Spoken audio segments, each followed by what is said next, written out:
બનાસકાંઠામાં ઓરીનો કહેર, બાળકોમાં ચેપજન્ય રોગનો ઝડપથી વધારો થતાં આરોગ્ય વિભાગ પણ એલર્ટ.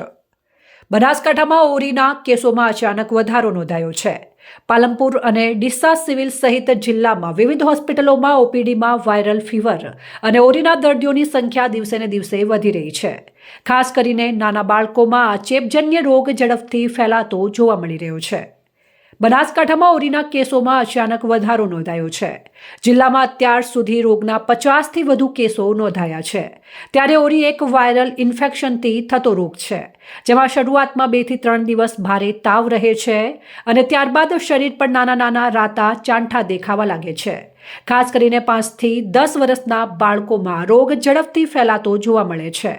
બાળરોગ નિષ્ણાંત જાનવીબેન પટેલ જણાવે છે કે ઓરીના 20% ગંભીર કેસોમાં બાળકોને શ્વાસ લેવામાં તકલીફ, ખોરાક ન લેવા તેમજ ખેંચ આવવાની ગંભીર સમસ્યા ઊભી થતી હોય છે, જેના કારણે હોસ્પિટલમાં તાત્કાલિક દાખલ કરવું ફરજિયાત બને છે.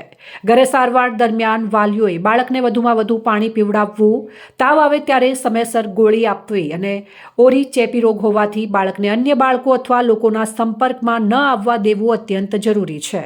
જાનવીબેન પટેલે વાલીઓને અપીલ કરી છે કે જો તમારા બાળકમાં આવા કોઈ પણ લક્ષણો દેખાય તો તરત જ નજીકની હોસ્પિટલમાં ડોક્ટરને બતાવવું.